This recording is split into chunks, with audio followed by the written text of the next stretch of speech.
Madame, Monsieur, bonsoir. Les hépatites virales constituent une véritable situation au Cameroun.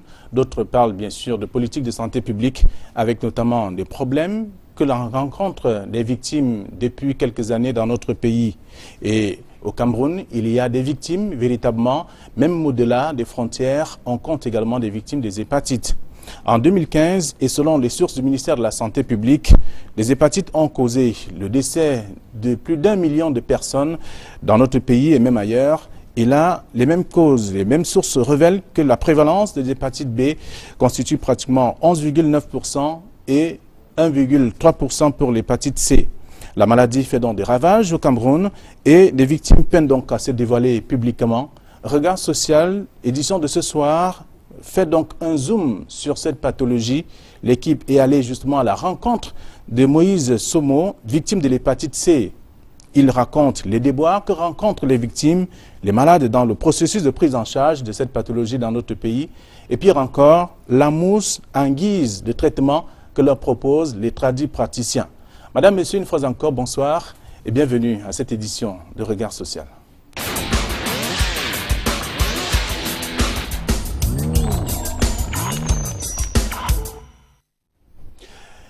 Et nous sommes avec vous, comme d'habitude, tous les jeudis, avec notamment des situations et des cas qui touchent plus d'une personne. Sur ce plateau, Moïse Somo est avec nous.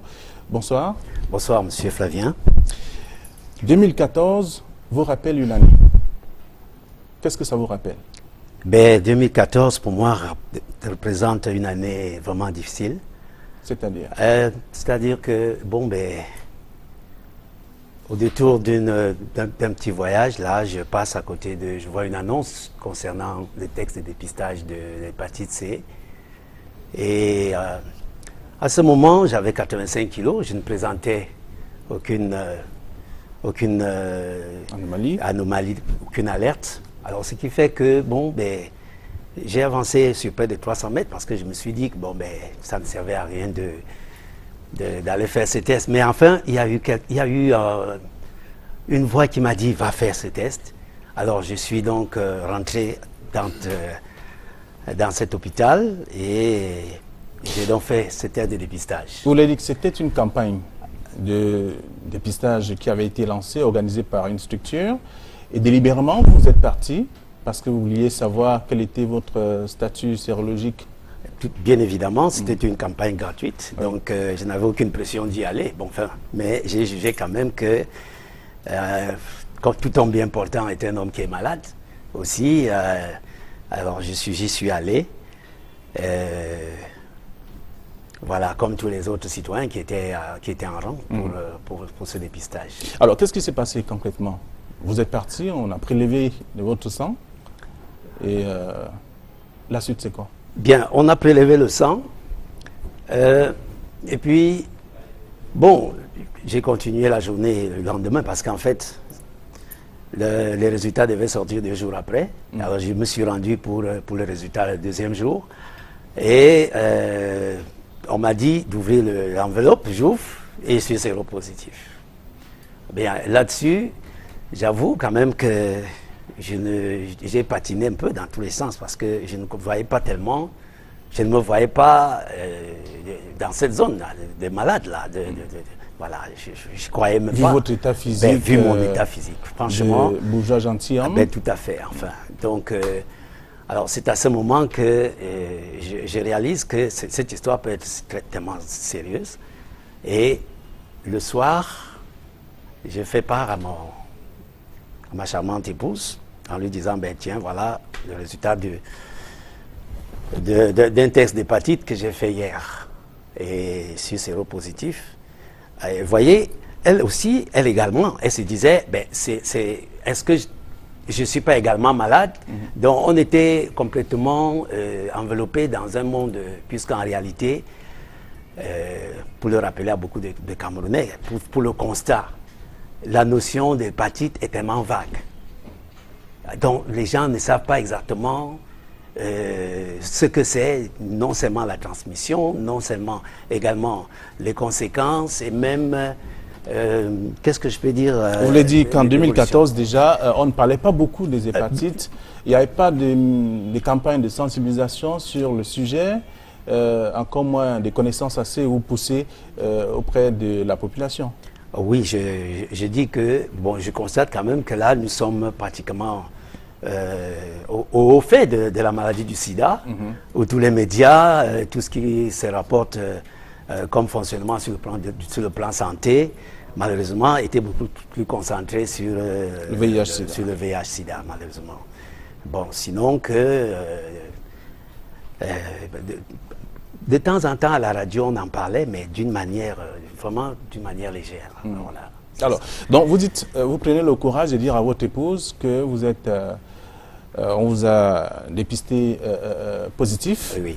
de l'hépatite C. Tout à fait, oui. Alors, comment est-ce qu'elle accueille la nouvelle? Ben vraiment, je dis, bon, disons que elle était à mi-chemin entre la peur mortuaire, morbide, parce que bon, on se disait, sida, est-ce que c'est le cousin? Oh, non, c'était un peu vague dans l'esprit.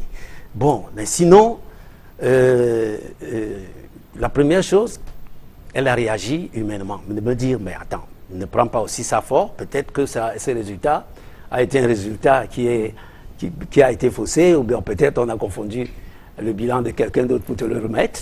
Donc, soyons patients, peut-être en refaisant cela peut-être dans un autre centre. Et c'est ce que j'ai fait évidemment, en allant à l'hôpital général. Malheureusement, ça a été confirmé que j'étais séropositif de l'hépatite C. Voilà. Et là, elle a eu la confirmation, elle aussi. Bien, alors là, entre-temps, sûrement, elle est entrée dans Google pour voir exactement ce que c'est, et moi également. Bon, disons qu'au niveau des réseaux sociaux, disons à Google, il y avait quand même une sorte de voie tracée. Hein, oui, avant Google et autres, lorsqu'on vous annonce que vous êtes séropositif et que vous êtes victime de l'hépatite C, vous portez en vous le virus de l'hépatite C. Physiquement, vous êtes bien portant, il n'y a pas de manifestation, vous ne ressentez rien. Vraiment rien. Oui. Alors là, je faisais tout. J'étais encore en emploi. Donc, il n'y avait vraiment pas d'alerte. Vraiment, sur le plan physiologique, physique, non, je répondais sur tous les plans. Voilà. Donc, même quand j'ai vu séropositif, je me suis dit, mais c'est quoi cette histoire de séropositif? Vraiment, ben, c'est au moins quand je lis un peu dans Google que je commence à voir un peu plus un cheminement par rapport à ça. Mais je vous avoue que la peur a commencé à s'installer dans la maison. Vous avez commencé à perdre du poids? Non, pas du tout, pas encore. Juste la peur qui... non, la peur a commencé à s'installer parce que, vous voyez, c'est des maladies dont on ne sait pas. Le mode de transmission, c'est venu de qui? Est-ce que c'est venu de mon épouse? Est-ce que c'est venu de moi? Donc, il y a tous ces questionnaires qui se fabriquent dans l'esprit. Alors, je n'arrive pas, mon épouse et moi, on n'arrive pas à se situer. Bon, mais quand même, voilà, on se retrouve donc devant ces bilans. Bon, qu'est-ce qu'il fallait faire?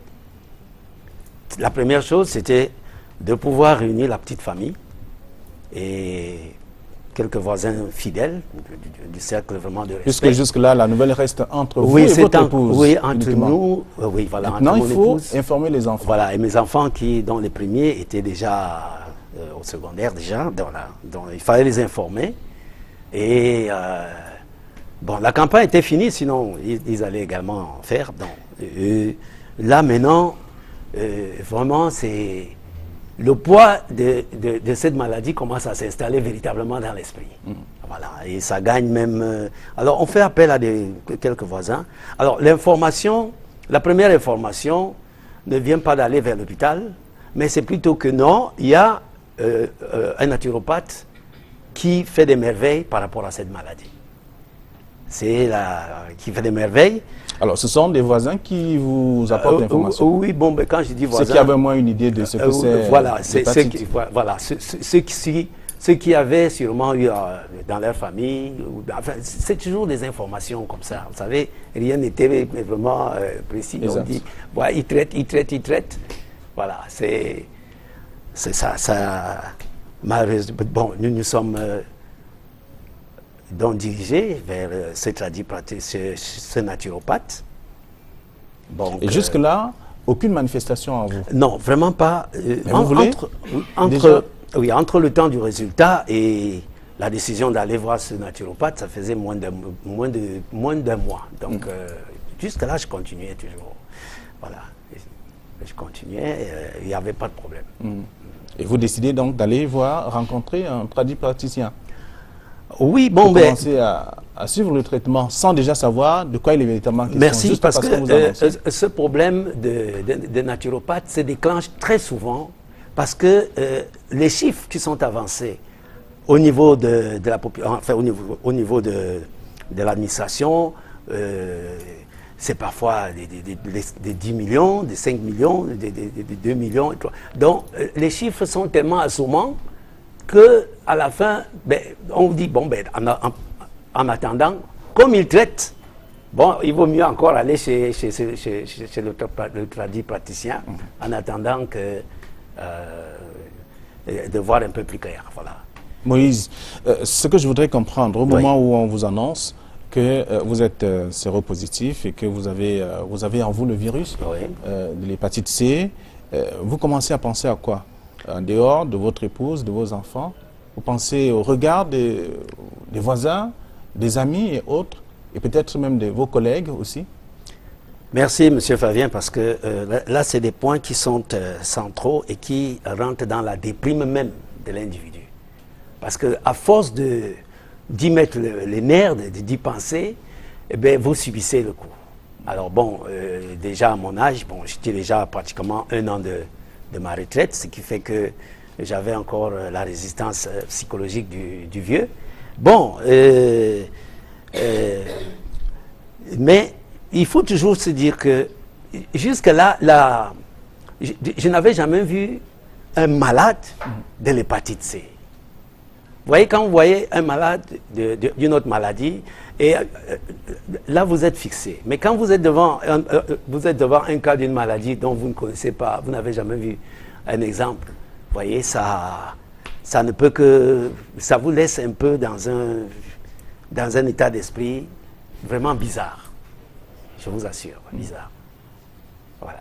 Vous vous posez des questions, vous voulez comprendre, et vous prenez la décision finalement d'aller rencontrer un naturopathe qui commence à vous donner des décoctions. Bien, à longueur... Il fallait négocier avec lui. Bon, à longueur de journée, bon, on y pense. Et puis, je me rends donc chez le naturopathe. Il me fixe son prix, qui était autour de pratiquement de 300 000 francs. Bon, comme j'avais un peu d'argent, j'ai directement avancé. Alors, la première des choses, c'est qu'il me dit, les recommandations sont plus importantes. C'est-à-dire que tu ne mangeras pas des aliments durs. Ça veut dire macabo, plantain non mûr, manioc et ses dérivés. Et puis il monte de grade et il dit le pain, ensuite les pâtes, ensuite le lait, ensuite le sucre, ensuite les huiles. Mais décidément, tout vous est interdit. J'ai dit, bon, alors docteur, excusez-moi, qu'est-ce que je mange finalement? Alors, qui vous appelez docteur en ce moment? Non, je vais dire... le naturopathe. Le naturopathe. Oui. Que vous appelez docteur aussi. Voilà, on appelle docteur.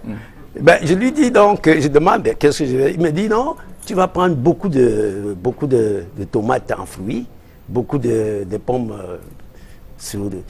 mais des pommes vapeur, hein, c'est-à-dire sans huile, beaucoup de soupe de légumes. Donc, bref, les légumes et vraiment arrêter sur les pommes de terre. Voilà. Alors, je me suis lancé à ça. Je vous assure, c'est comme monter sur une colline sans une montagne, sans une corde pour vous arrêter. Parce que là, immédiatement, il était vraiment cartériel sur ce plan. Il ne fallait pas le faire, il ne fallait pas le faire, il ne fallait pas le faire.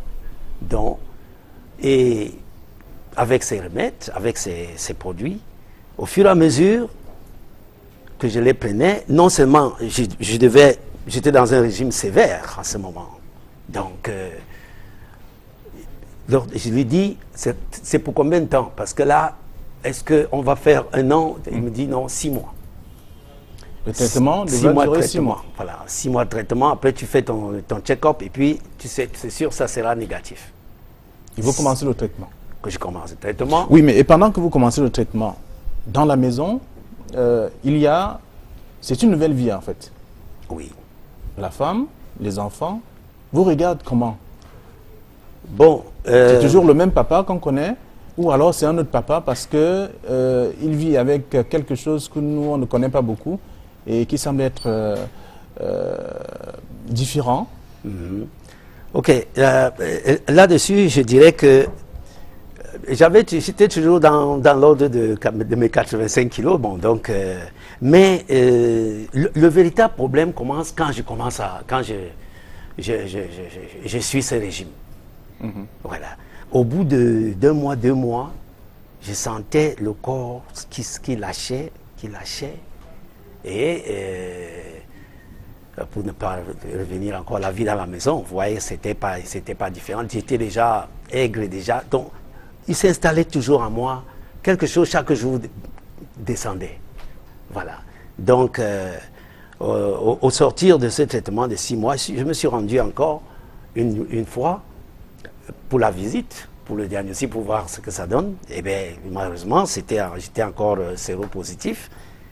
Et là-dessus, Rien n'a bougé. Rien n'a Et bougé. c'est votre vie qui Ouais. se dégrade. Par parce contre, que, moralement, vous n'êtes plus stable. oui. Alors, il s'installe quelque chose, c'est que je pars de 85 kilos à pratiquement 76 kilos. Et ça, en moins bon, je peux tirer tout ça à pratiquement 7 mois, 7 à 8 mois. Pratiquement 9 kilos que j'avais perdu. Voilà.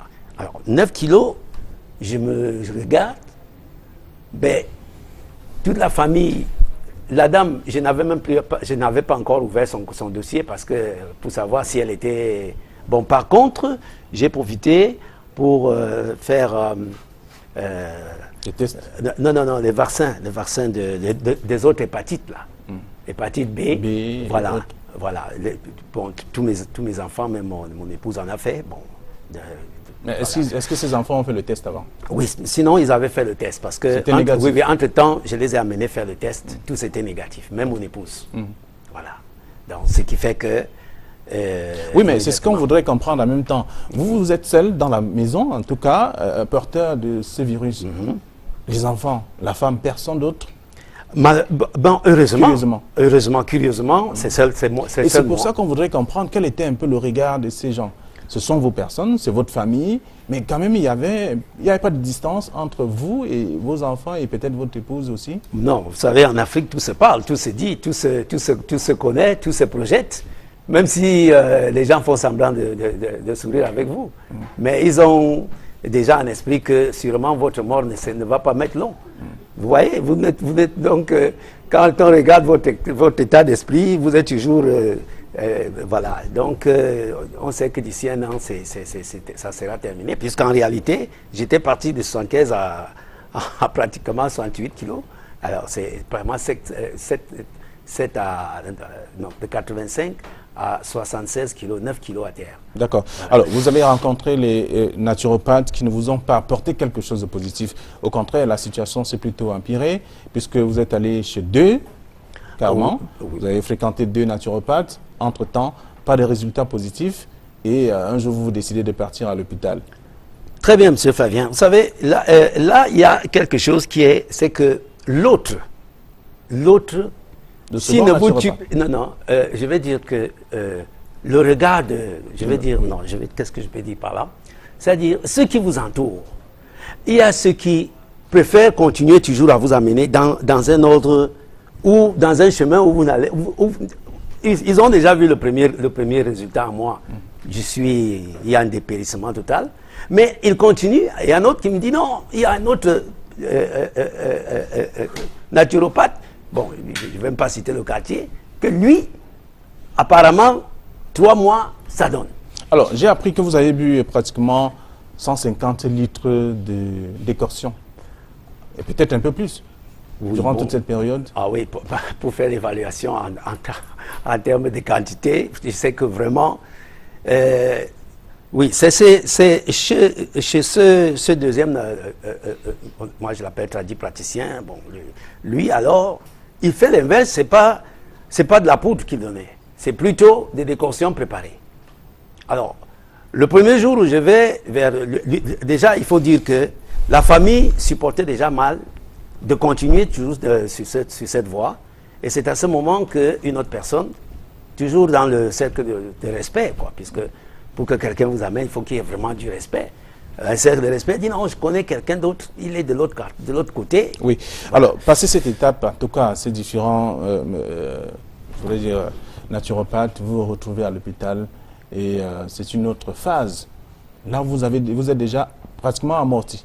Oui, cette deuxième phase, je vous assure, c'était la phase la plus pire, si on peut le dire en français, franchement. Parce que là, je suis parti de 75, de 76 kilos à 68.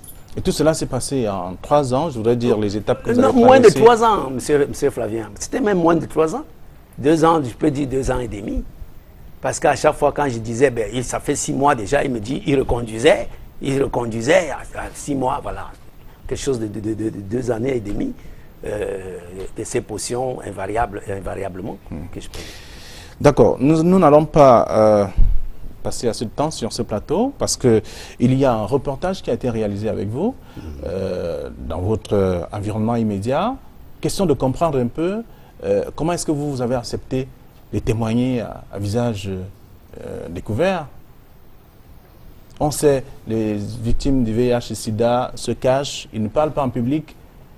Et les hépatites également, ceux qui sont également victimes des hépatites aussi. Mais vous avez accepté le dire, pourquoi? Vous savez, s'il faut toujours rester dans le naturel qui nous plombe, je pense qu'on ne va jamais évoluer. Voyez-vous, j'ai des enfants, j'ai des petites sœurs. Alors, quand on se retrouve ainsi et que demain, quelque chose que je pourrais partager dans un plateau de télévision ou de radio et que je ne puisse pas le faire et que ces enfants se retrouvent malades, je dis quand même que quelque part, il y a toujours un jugement quelque part qui finit par nous rattraper. Alors, je me suis dit, bon, ben écoute, je vais témoigner quand même par rapport à cette pathologie qui est là. Et voilà. Alors, avant le reportage, je voudrais déjà rappeler que vous vous sentez merveilleusement bien. Vous n'êtes plus malade. Oui, pour le moment, j'ai dit Dieu merci. Vous avez fait le dernier test, Oui. plusieurs en même temps, qui ont certifié que vous n'êtes plus positif. D'accord. Monsieur Flavien, c'est vrai que le temps coupe, mais je voudrais faire un petit rappel parce que entre le temps où l'on va prendre l'ordonnance du docteur, de l'hôpital, le temps de production de la vérification de la maladie pour vous donner le résultat de la charge virale, et le moment où on vous fait la prescription, ensuite le moment où même vous achetez le produit, il s'écoule pratiquement 4, parfois, il s'est écoulé pratiquement 4 à 5 mois. Ce sont des examens qu'il faut forcément subir pour oui, mais avoir... le problème aussi, c'est l'effectif, je peux dire l'effectif des médecins appropriés à ça qui fait problème. Parce que, regardez, pendant ce temps, mais un malade, qu'est-ce qu'il y a? Puisque le premier jour où je fais la visite, le docteur me dit, arrête les décoctions. Bon, sans peut-être tellement accuser les décoctions, enfin, sans plomber sur les décoctions. Mais au moins pendant 5 mois, ces décoctions au moins auraient pu me retenir. Alors ce qui fait qu'à chaque fois... Parce que ça n'a rien fait, ça ne vous a pas apporté grand-chose, ça vous a plutôt détruit. Oui, au moins moralement, alors, ça pourrait... Puisque pendant 5 mois, je n'ai rien pris. Alors, qu'est-ce qui s'est passé? J'ai tombé chaque fois malade. Puisque les diarrhées j'avais, les constipations j'avais, les mal de tête, céphalée. Donc tout, à chaque fois. D'accord. Voilà. Alors... J'étais permanemment à l'hôpital jusqu'à des comas. Hein, parce que pendant 5 mois, j'avais rien pris. Alors, après l'hôpital, finalement, vous avez suivi le traitement et en 3 mois seulement. Oui, 3 mois. 3 mois. Merci, M. Flavien. Mais il y a encore quelque chose. L'uniformité des prix. Je vous assure, un pays... Au niveau des laboratoires. Oui, vraiment, des laboratoires. Ah, oui. Il y a une telle avalanche entre les maisons, entre les laboratoires. Bon, je ne sais pas comment sont faits les tests de donation. On va comprendre tout ça tout à l'heure, parce que nous allons recevoir des ouais. experts et même des biologistes qui viendront nous expliquer qu'est-ce qui fait véritablement problème à ce niveau-là. Les patients se plaignent chaque fois des prix qui sont différents, qui varient selon bien entendu les laboratoires. Merci d'être venu sur ce plateau. Je voudrais inviter les téléspectateurs à suivre le reportage qui a été réalisé dans votre environnement immédiat et avec cette histoire racontée comme si c'était hier, mais c'est vrai que ça reste un souvenir pour lui et c'est une expérience à vivre. C'est dans ce reportage qui a été réalisé avec la caméra de Samuel Tchoufa, le chef opérateur.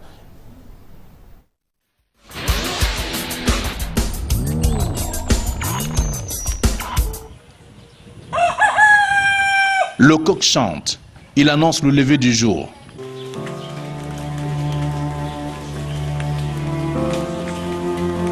L'équipe de reportage de Regard Social est déjà sur le chemin des cas sociaux.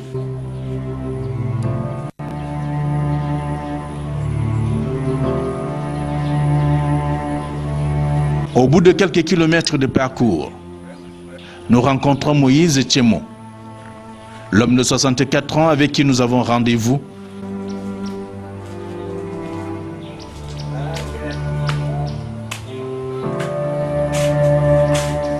Décide de raconter comment est-ce qu'il a été informé qu'il est porteur du virus de l'hépatite C.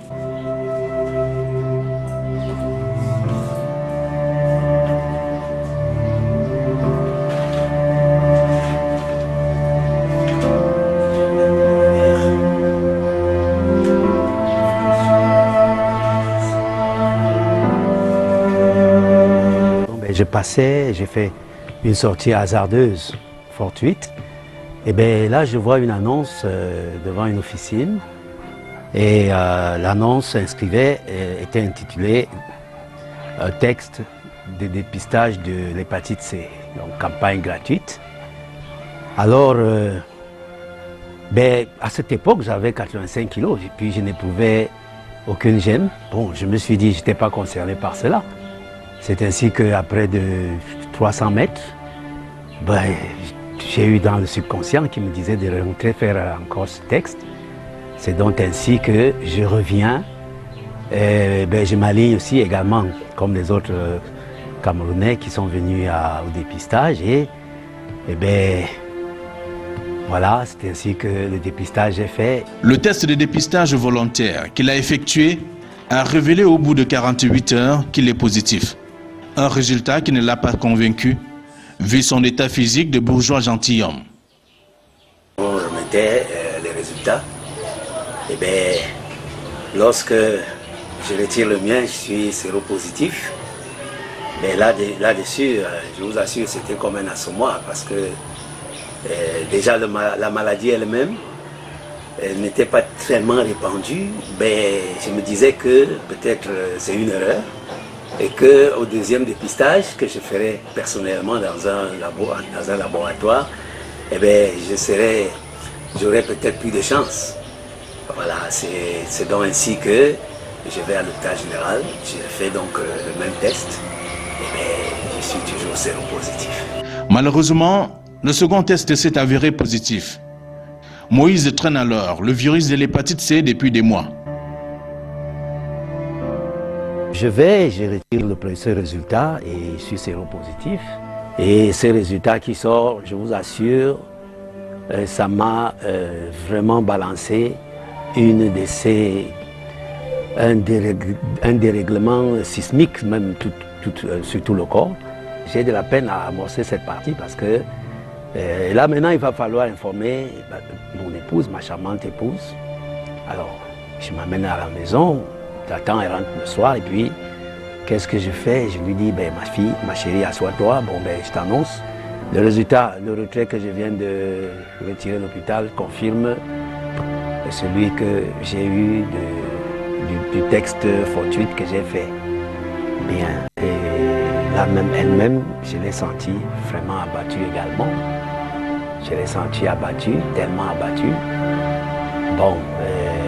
Je vous assure que jusqu'au matin, je n'ai pas dormi, on n'a pas fermé l'œil parce qu'il fallait remuer par-ci, par-là pour trouver encore, est-ce qu'il ne fallait pas faire un troisième examen? Malgré tout, le troisième test n'aura pas lieu. Moïse et son épouse doivent trouver la solution au plus vite. Combien de personnes à faible revenu financier? Le malade de l'hépatite C a esquivé la direction de l'hôpital à cause du coût élevé de la prise en charge. Les quelques annonces que nous avons, les informations que nous avons sur le traitement conventionnel étaient tellement effroyables sur le prix. Parce que là, on nous parlait de 3,5 millions par-ci, de 5 millions par là.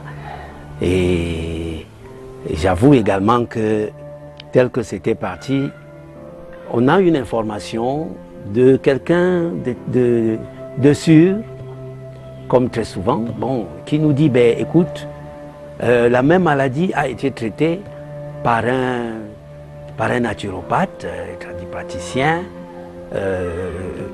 qui a fait des merveilles où les patients sont passés du positif au négatif.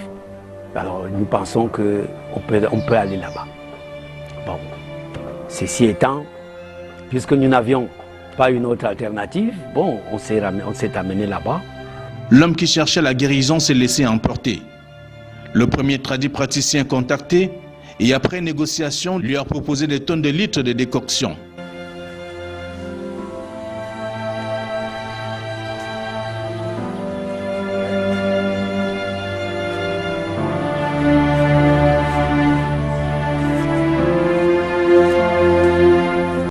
La première chose, c'était de fixer le coût. Bon, ce coût a été fixé, c'est vrai, c'était autour de 300 000 francs. Bon, on a donné légèrement moins. Bien, mais la deuxième information qu'il donnait, c'était le régime. Donc, il y avait une kyrielle d'aliments, de nutriments qui étaient complètement à laisser de côté, bien évidemment, sans compter le sucre. La durée de son traitement, ouais, ça mettra 6 mois. Bien. Au bout de 6 mois, j'ai fait notre test de dépistage. Ben, dommage, ce texte s'est avéré encore positif. Et il a dit de continuer le traitement. Au bout de la chaîne, c'est pratiquement 1 année et demie de traitement que j'ai dû des décoctions que j'ai dû apprendre. Mais la pire des choses qui me rendait vraiment, qui était effroyable à moi, c'est que j'étais parti de 85 kilos à pratiquement 76, donc pratiquement 9 kilos à terre.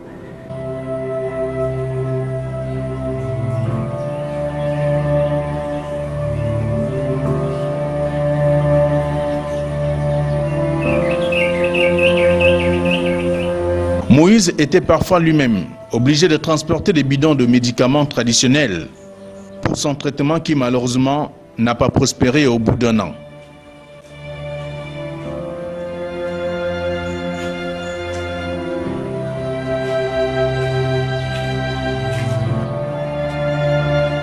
Il fallait alors changer de traitant.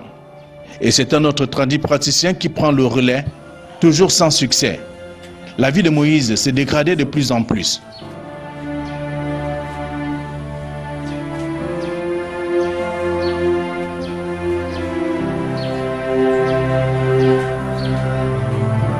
Du fait que rien ne changeait, bon, nous sommes allés chez le deuxième tradipraticien qui nous a donc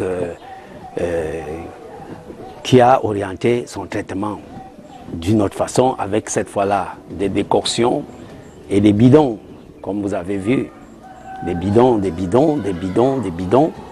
que je prenais vraiment, et lui également.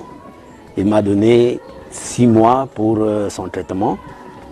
Ben, au bout de 6 mois, je vous assure, j'étais très très mal en point.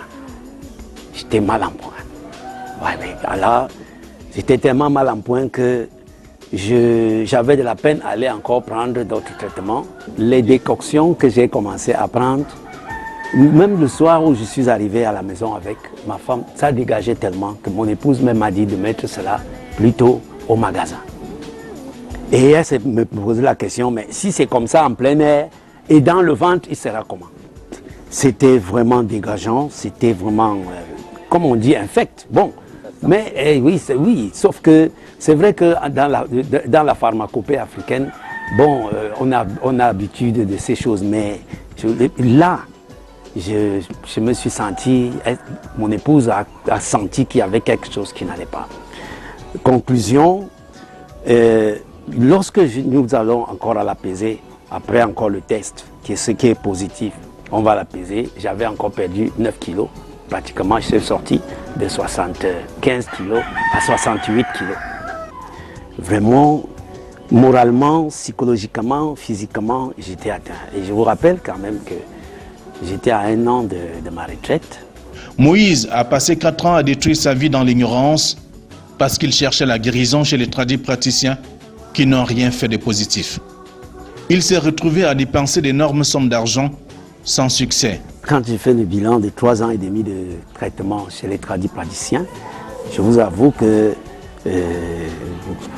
constatant la dégradation de mon physique, ben là, et plus encore, messieurs, j'étais pratiquement déjà à près d'1 million, parce qu'entre-temps également, c'est des compléments alimentaires qu'on me donnait, que j'achetais à gauche, à droite, pour renforcer l'organisme, tellement ça ne donnait pas. Donc, j'étais pratiquement à 1 million, plus d'1 million même, je peux le dire.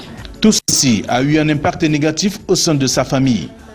C'était une nouvelle vie, avec un parent malade et donc inactif. Côté famille, vraiment, c'était pas... L'assurance n'était plus là. De voir son papa toujours souffrant, toujours couché à l'hôpital, bien que prenant tous ces médicaments, toutes ces décorations qu'on lui proposait à gauche et à droite, de savoir qu'il prend tout ça et il ne retrouve pas toujours la santé, ce n'était pas évident. C'était devenu le papa triste, papa toujours transpirant, papa malade. Et psychologiquement, ça ne donnait pas de voir, de sortir le matin et de revenir le soir, retrouver toujours le papa assis, couché, au même niveau. Et je dois vous dire que pendant cette période, franchement, il y a eu des difficultés. Pourquoi? Parce que c'est maman qui avait le rôle de tenir la maison désormais. C'était elle qui jouait toutes les entrées, les sorties.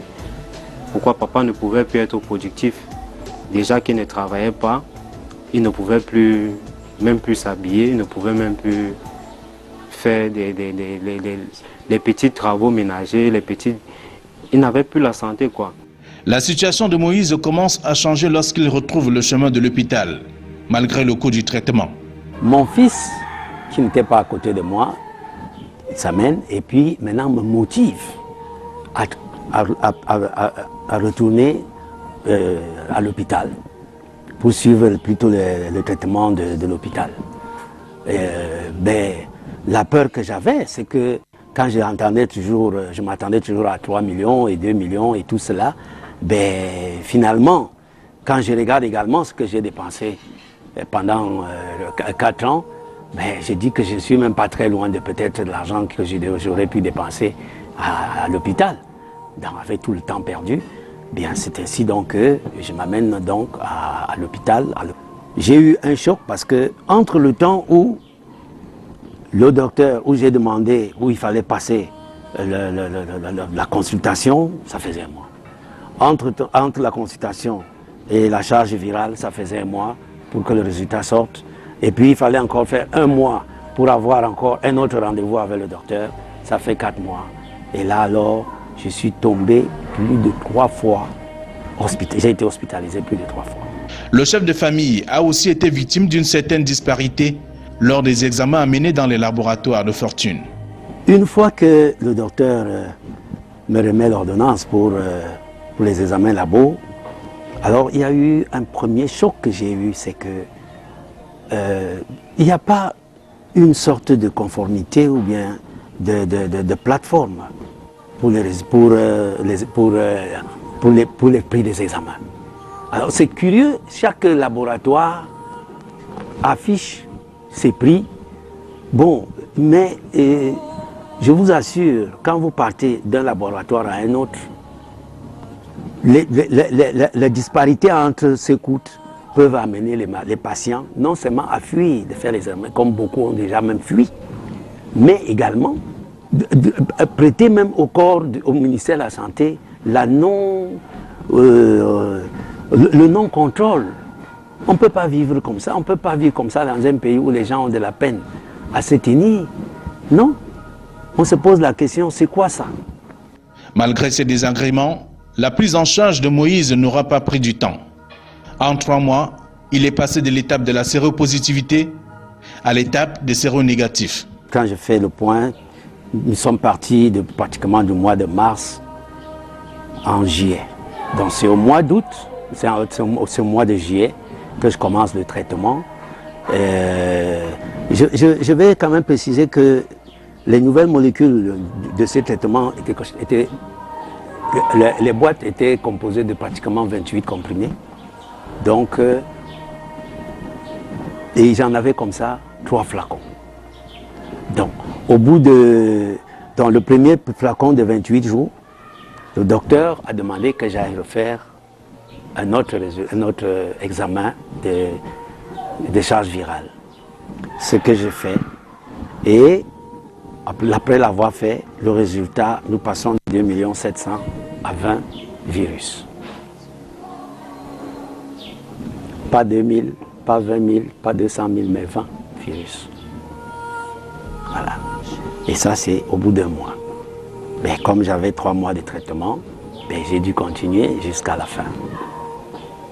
Et le docteur me soumet à un autre test de 3 mois. C'est fini. Aussitôt fini, qui était séronégatif parce que le virus était indétectable. Maintenant, il me soumet à un autre test après 6 mois. Et bien voilà, 6 mois, c'est comme ça que le résultat est donc séronégatif. Le patient souffrant de l'hépatite C peut-il guérir? C'est donc bien possible si l'on s'en tient à l'expérience vécue par Moïse, qui a retrouvé sa vie normale, mais à condition de ne pas fréquenter les tradipraticiens. Les hépatites sont de véritables pathologies qui déciment les populations à cause de l'ignorance.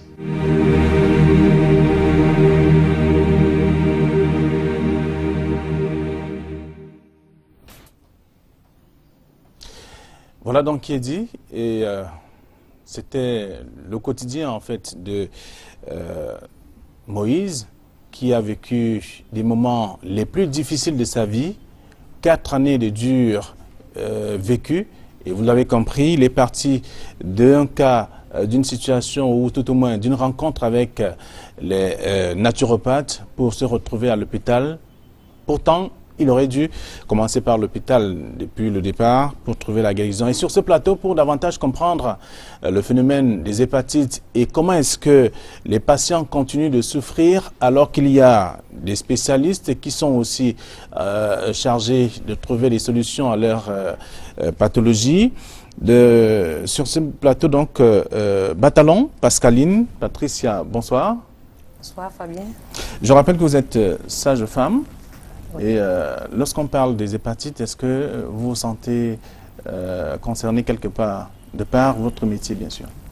Bien sûr, je me sens très très concernée parce que le rôle premier de la sage-femme, c'est la prévention, surtout dans le cadre de la transmission mère-enfant. Donc, pour l'hépatite, je me sens vraiment concernée. Alors, et ce monsieur Moïse, vous avez suivi le reportage. Oui. Qu'est-ce que ça suscite en vous comme commentaire? Ça suscite à moi comme commentaire que, bon, je vais dire un peu, pour l'hépatite C, bon, je ne suis pas très concernée, mais il est bon de le savoir plus tôt pour se prendre en charge. Ce qui m'incombe beaucoup plus, c'est l'hépatite B. L'hépatite B, parce que là, on voit la vie de l'enfant, et quand on voit l'enfant, on voit toute l'humanité. Mais lui, il a eu le courage quand même de le dire. Oui. Il y a des gens qui ne parlent pas. Il y a des gens qui ne parlent pas, il y a des gens qui ne veulent même pas qu'on sache qu'ils sont malades. Donc la sage-femme, comme elle est très proche de cette population, de la mère et de l'enfant, elle sensibilise les femmes, comme beaucoup plus les femmes enceintes, parce que c'est celles-là que nous rencontrons beaucoup. C'est vrai, nous devions aller de la préconception à l'accouchement, mais comme nous sommes en Afrique, les femmes viennent toujours quand elles sont enceintes. Bon, mais qu'à cela ne tienne, nous faisons des stratégies avancées pour rencontrer les populations, afin de toujours aller dans le sens de la sensibilisation, en faisant des séances d'éducation et tout et qu'on sort. D'accord. Vous allez davantage nous expliquer quel est votre rôle, comment est-ce que vous exercez et qu'est-ce que vous faites concrètement sur le terrain face à ces multiples maladies qui concernent les enfants, les nouveau-nés beaucoup plus. Et là, à côté de vous, vous êtes l'unique femme, ça je voudrais le rappeler, sur ce plateau, mais entouré des hommes qui vont vous encadrer, ne vous en faites pas. Docteur Tagu Jean-Pierre, bonsoir et bienvenue. Vous êtes biologiste? Je suis pharmacien biologiste. Oui. Oui. Et vous avez regardé le reportage aussi? Oui, Vous avez suivi Moïse? Oui, c'est dommage qu'il y ait rétention de patients par les naturopathes et que par là, on puisse... Un monsieur solide au départ comme lui, qui se fait purger de toute son énergie pendant 3-4 ans. L'autre regret qu'on devrait dire, c'est que, étant intellectuel, il devrait se demander qu'un bidon de 20 litres, si ce n'était qu'un bidon de 20 litres, qu'est-ce que ça doit traiter effectivement? Quelle est la procédure de vente de cette décoction, parce que tout médicament passe par différentes phases. L'extraction du principe actif,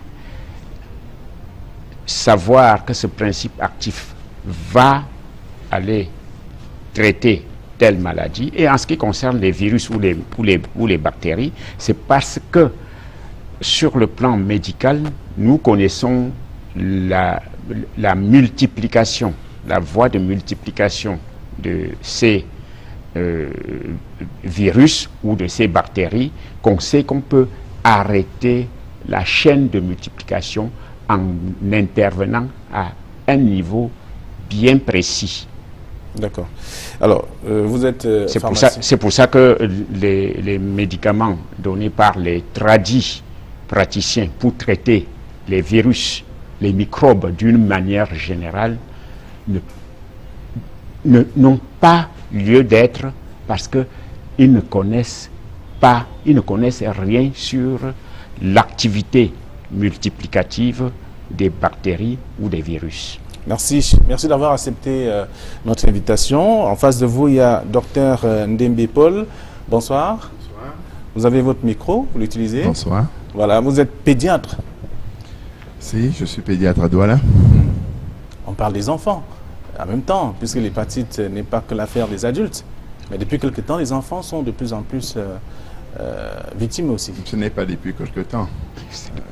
C'est d'ailleurs les enfants qui sont au centre même des véritables complications des hépatites.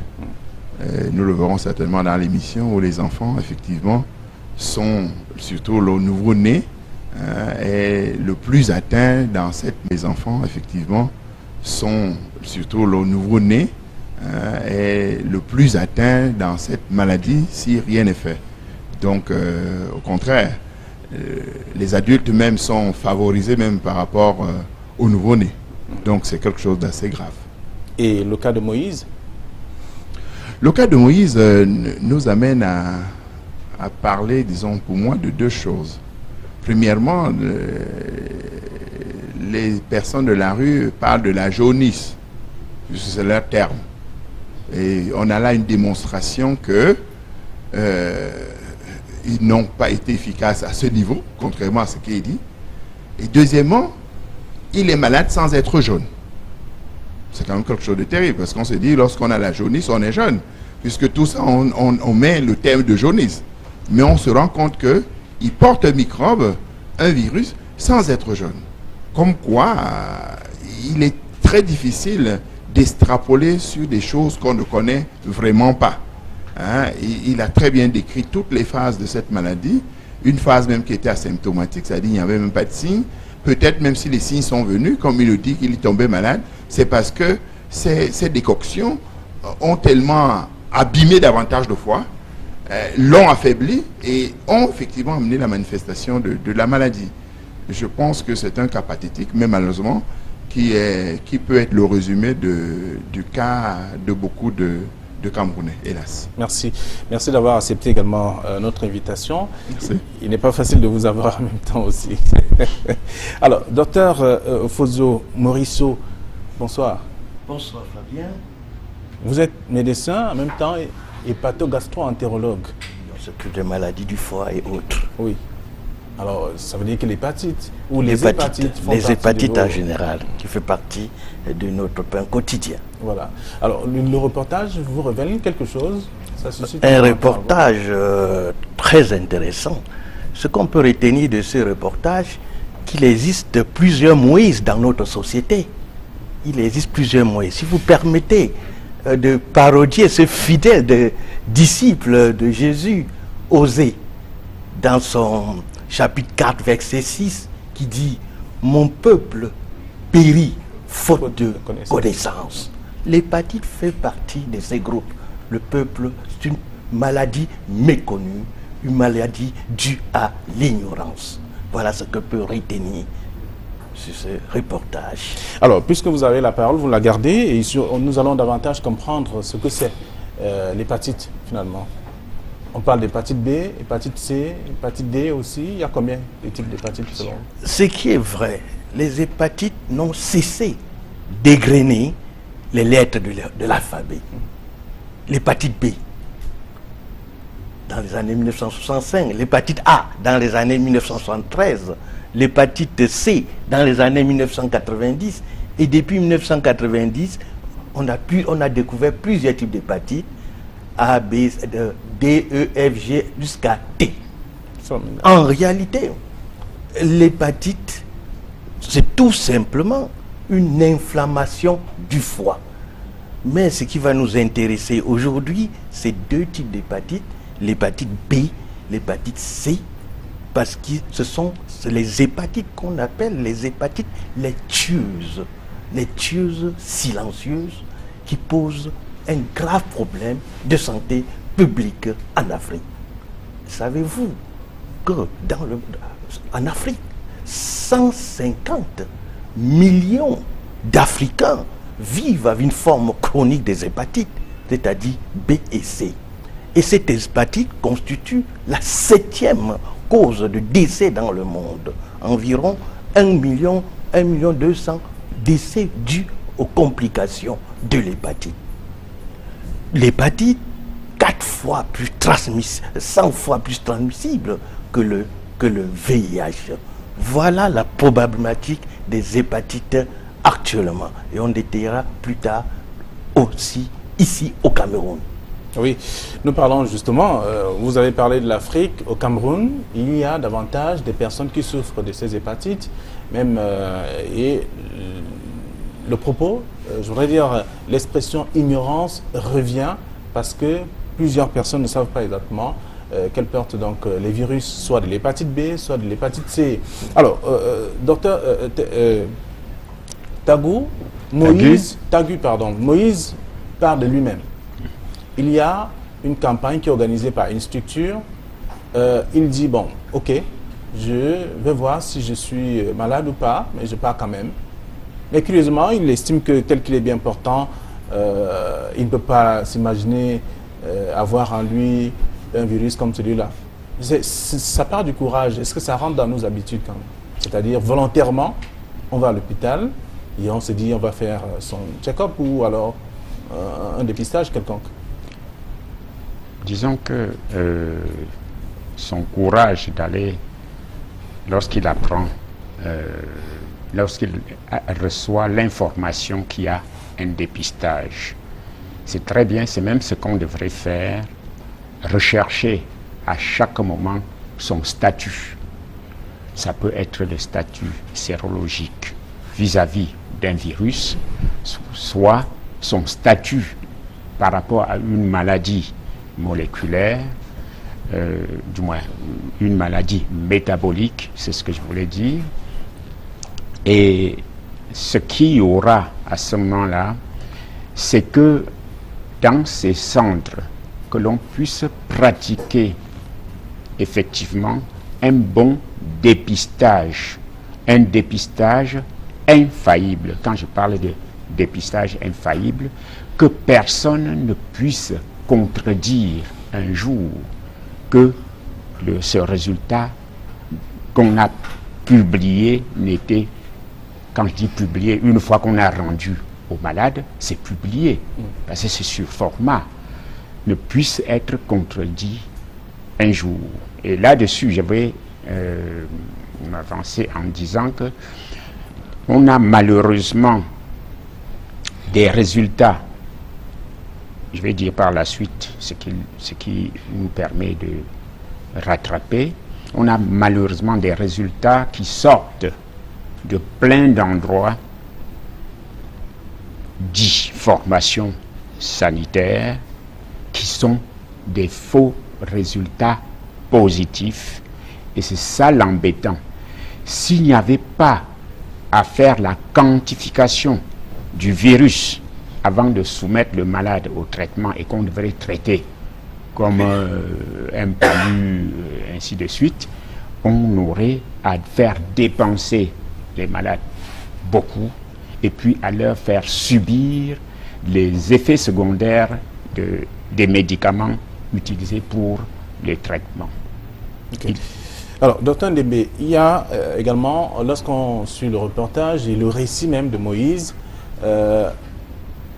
on lui annonce qu'il est séropositif, c'est-à-dire qu'il porte le virus en lui. Il ne va pas à l'hôpital, mais il va plutôt chez le tradipraticien. Ce n'est pas pour faire le procès des tradipraticiens en tout cas, mais c'est juste pour comprendre un peu la motivation de ces derniers. L'ignorance est quelque part aussi. Je pense que, on l'a dit sur ce plateau, que l'ignorance est vraiment le vrai problème. Et surtout, il ne s'agit pas de déni, mais de penser qu'en fait, on peut tout. Hein, que dans notre pharmacopée traditionnelle, on peut tout.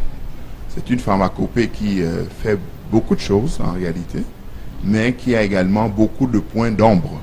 Et c'est en toute modestie, effectivement, qu'il faudrait s'arrêter et voir autrement.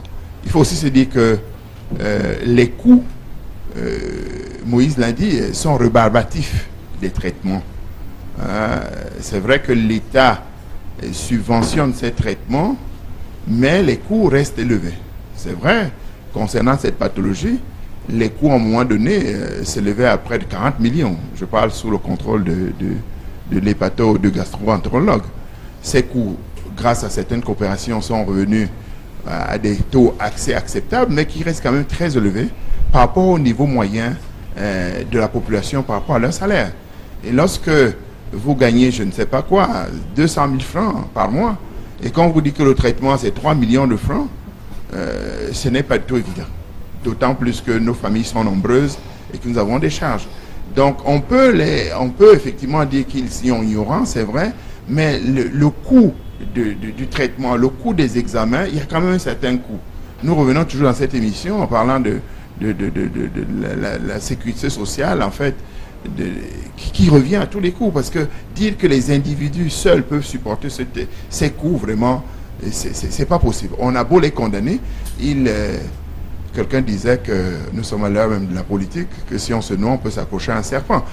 Et donc, on essaye effectivement de s'accrocher là où on peut. D'ailleurs, Moïse vous a dit qu'il a passé 4 mois sans traitement à un moment donné entre les tradipraticiens et l'hôpital, et qu'à ce moment-là, il allait mourir, parce que ces médicaments qu'on leur donne peuvent aussi avoir des effets placebo. C'est-à-dire qu'ils ont l'impression que ça les aide à tenir. Donc, on a affaire à un problème en fait, de misère, de niveau social, de manque de sécurité sociale, qui fait en sorte que, et d'ignorance, que les gens vont chez les tradipraticiens, et bien sûr, même s'ils veulent aller à l'hôpital, il y a quand même beaucoup de freins. Alors, depuis qu'on parle des hépatites également au Cameroun, davantage, j'aurais dire, vous qui êtes sage-femme, après des accouchements, vous qui rencontrez les femmes enceintes, qu'est-ce que vous leur dites finalement? Est-ce que vous vous rendez compte qu'il y a de plus en plus des enfants qui naissent malades ou souffrant des hépatites? Les enfants qui naissent malades, je pense qu'on rencontre de moins en moins parce que le travail est vraiment abattu sur le terrain dans le sens de la sensibilisation. Et en le faisant, on a opté pour un dépistage systématique sur toutes les femmes enceintes. Et nous savons que la grossesse, c'est le moment où la femme se sent obligée d'aller à l'hôpital, quelle que soit la période qu'elle a définie, finir à l'hôpital. Pensons que nous essayons toujours de rattraper. Maintenant, le véritable problème entre se faire dépister, prendre son résultat, accepter, par exemple, pour un cas X, une femme qui est porteuse du virus de l'hépatite, le véritable problème, c'est la prise en charge. Il faut continuer. Nous, notre rôle va un peu se limiter sur l'orientation vers des personnes indiquées, telles que les gastro-entérologues, telles que prévoir voir un pédiatre après un accouchement. Et là, le problème se pose. Parce que aller voir un gastro-entérologue, ce n'est pas se lever un matin avec tout ce qu'on sait, on va demander des examens, on va essayer ça. Parce que il ne faut pas surprendre la femme. On essaie quand même de leur dire à quoi vous allez vous attendre, un peu, si ça. Généralement, l'enfant est souvent un peu épargné parce que quand tu fais face à tout cela, la femme, tu lui dis, voilà, toi tu dois faire ceci, tu dois faire cela. L'enfant, pour qu'il ne soit pas comme vous demain, tu dois faire ci, ça. Elle préfère protéger l'enfant. Généralement, elle protège l'enfant. Mais les coûts sont énormes. Et à quel Parfois, moment se fait la transmission La transmission se fait beaucoup entre la plus mère et pendant l'enfant? l'accouchement et pendant l'allaitement. C'est pendant l'accouchement. Parce que plus le terme de la grossesse est élevé, plus le risque de transmission aussi est élevé. Premier trimestre, on ne court pas de grand risque. Deuxième ou troisième trimestre, le risque de transmission est élevé.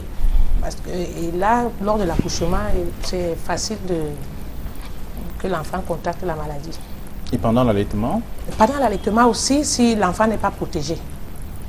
Pendant l'allaitement, d'où le rôle de la sage-femme de bien sensibiliser pour que la femme puisse accepter, acheter le nécessaire pour protéger le bébé, de concert avec le pédiatre, bien sûr. Je peux dire quelque chose? Oui. Il me semblait, je crois que le démenti peut être fait, mais il me semble que à ce propos, le ministre de la Santé avait déjà demandé, notifié que toute femme enceinte contaminée par le virus de l'hépatite B devrait se voir injecter le vaccin à la naissance de l'enfant dans les 24 heures au maximum qui suivent l'accouchement, plus l'antisérum. Ces deux injectés 24 heures après la naissance protègent à 100%. Peut-être que je me trompe sur le pourcentage, mais protègent à 100% l'enfant. La condition est tout simplement que l'on sache pendant la grossesse que la femme porte le virus de l'hépatite B. Si je pouvais donner quelques indications également, je dirais, on a beau parler du coût élevé des médicaments et des examens, je voudrais tout simplement que les téléspectateurs sachent que les examens, pour mesurer la charge, la quantité du virus, parce que quand on parle de charge, quand Maurice parlait de charge, les gens ne comprennent pas très bien, mais parce qu'ils voient sur ces bulletins d'analyse charge virale, mais c'est la mesure de la quantité du virus. Cet examen se fait au Cameroun, à Yaoundé et à Douala. C'est tout simplement étonnant que certains laboratoires, pour gagner beaucoup d'argent, parce qu'ils multiplient le prix des examens par fait au Centre Pasteur, je vais nommer les laboratoires de Yaoundé, mais pas ceux de Douala. Au Centre Pasteur à Yaoundé et à GT Labo du docteur Kunche à Yaoundé, ces examens sont faits là-bas et à Douala, dans un laboratoire, sont faits. Malheureusement, certains médecins et beaucoup de laboratoires disent aux malades que les examens ne sont pas faits au Cameroun, et c'est pour ça qu'ils prélèvent, ils servent de boîte postale, ils prélèvent et envoient à Serba, en France, en région parisienne, en France, et facturent au double de prix par rapport à ces centres qui sont au Cameroun et effectuent ces examens. Je voudrais tout simplement que les téléspectateurs sachent que ces examens qu'on leur demande de payer à coût de centaines de milliers de francs sont inférieurs à 60, voire à vous 50 disiez 000. tout à l'heure, dans les coulisses, que vous avez toute une organisation qui encadre un peu le fonctionnement Oui, à ce niveau. des Oui, pharmaciens, des mais- biologistes, bien entendu. Merci. Donc vous allez davantage nous dire tout à l'heure, mais le temps pour nous de comprendre un peu D'accord. le processus, le phénomène donc, des hépatites avec le seul gastro-entérologue que nous avons sur ce plateau, pour dire que lors de la naissance ou pendant que la femme est enceinte et porte l'enfant dans son ventre, il y a des tests qui sont faits. On a suivi avec le pédiatre et bien entendu avec la sage-femme. Mais c'est vous qui encaissez, vous qui recevez en tout cas ces patients chez vous. Tout à fait. Bon, Flavien, si vous permettez, on va un peu faire l'état des lieux des hépatites, préférément l'hépatite B au Cameroun. Au Cameroun, la prévalence de l'hépatite B, c'est environ de 11%. La prévalence de l'hépatite C est environ 1,32%. Au Cameroun, il y a une disparité de la prévalence des hépatites au Cameroun. Ça va de 20% au nord à 4,8% au sud, dans la région du sud, et dans la région de l'ouest à 18,8% au sud. Qu'est-ce qui fait cette... Cette disparité s'explique le Cameroun et l'Afrique en miniature. Diversité socio-économique et surtout c'est cette diversité culturelle qui peut expliquer cette variation de la prévalence des hépatites au Dans le Cameroun. nord, ça peut être quoi par exemple? Dans le nord, je vous ai dit, c'est 20,5%. Oui. Voilà. Qu'est-ce qui peut motiver? Parce que si Bon, on est voilà. à 20% dans le nord et ailleurs on a 6%, nous sommes à 6%, ça veut dire qu'il y a quelque chose qui motive la propagation de la maladie. L'élévation. D'abord, il faut comprendre d'abord ce que c'est que les voies de transmission. Comprenons quelles sont les voies de transmission des hépatites. Où se trouvent d'abord ces hépatites? Voilà. Ces hépatites se trouvent en forte concentration dans les liquides biologiques tels que le sang, le sérum, les sécrétions de certains plaies. Et en faible quantité dans les urines, les selles. Mais en quantité moyenne dans le sperme, les sécrétions vaginales et la salive contaminée de sang. Ce qui m'intéresse le plus, c'est la transmission materno-verticale, c'est-à-dire de la mère à l'enfant, c'est environ de 9% au Cameroun. Cette transmission de la mère, en chiffres absolus, c'est 15 000 nouveaux-nés par an qui seront porteurs du virus de l'hépatite. 15 000, donc ils vont décéder avant le BPC. Donc vous voyez l'ampleur du problème. L'autre mode de transmission, c'est surtout cette transmission verticale. Le sexe, c'est une maladie sexuellement transmissible, comme le gonocoque. Et surtout au nord, ça peut être expliqué par cette notion, par la scarification, cette pratique ancestrale, les excisions. Voilà ce qui peut expliquer cette prévalence très élevée au nord Cameroun. Voilà. Et à l'est par exemple? À l'est, on est dans les 11%. En réalité, c'est le sexe. C'est une maladie sexuellement transmissible. Et à l'ouest? 4,2%. C'est le sexe. Mais autre chose. Vous allez- J'ai une préoccupation par rapport à ce qu'il dit. Parce qu'il faudrait comprendre que, étant donné la transmission mère-enfant, la plupart, et pour faire cette recherche, il suffit, lorsque vous avez un homme qui a l'hépatite B, de demander rétrospectivement la sérologie de sa maman, si elle vit. Et on comprendrait que cet homme a probablement eu son hépatite transmise au moment de sa naissance. Mère-enfant. Parce qu'il faut pointer mère-enfant avant de voir les autres. Je ne vais pas parler de l'état réfractaire lors de la transmission sexuelle, mais la transmission sexuelle, je sais que je le dis en antenne, la transmission sexuelle n'est pas obligatoire.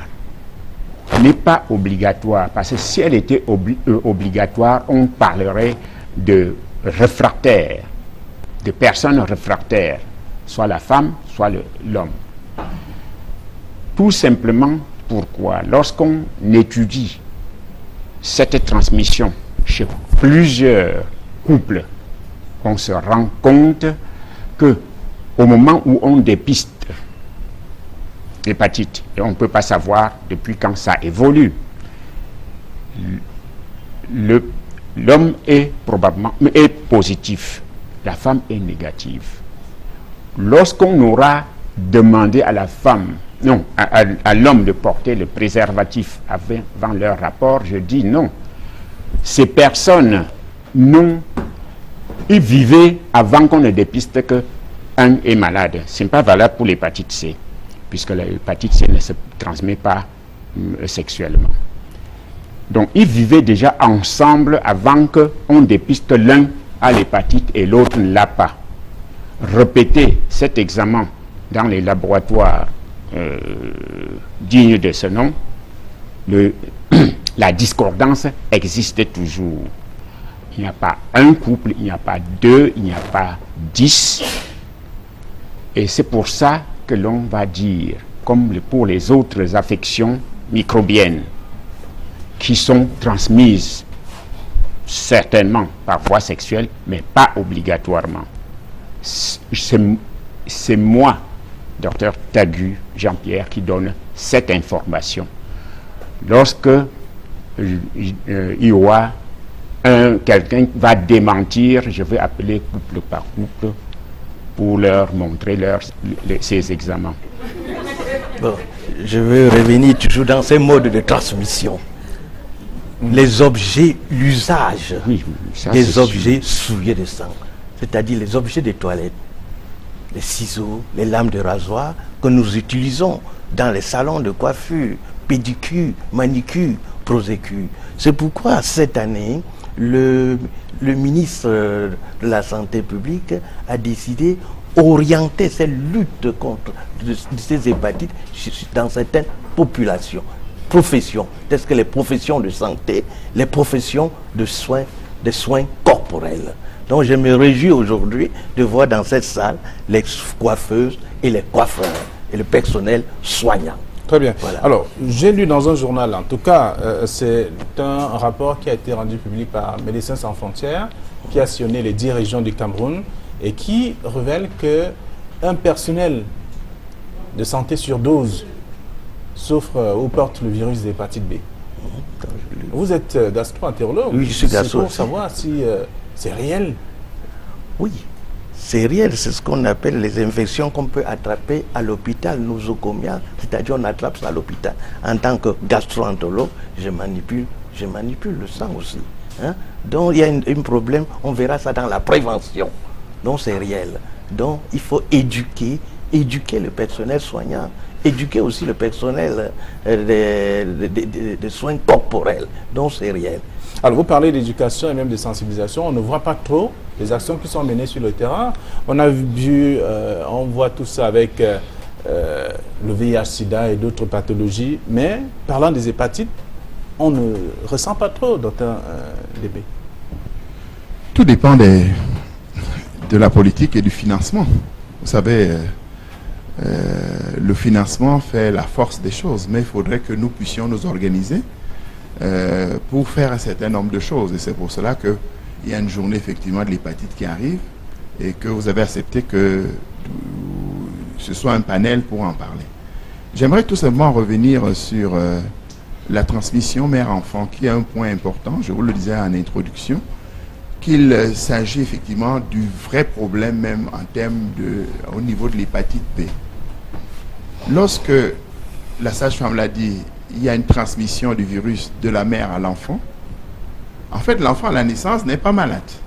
Parce qu'on a l'impression que l'enfant va faire de la fièvre, etc.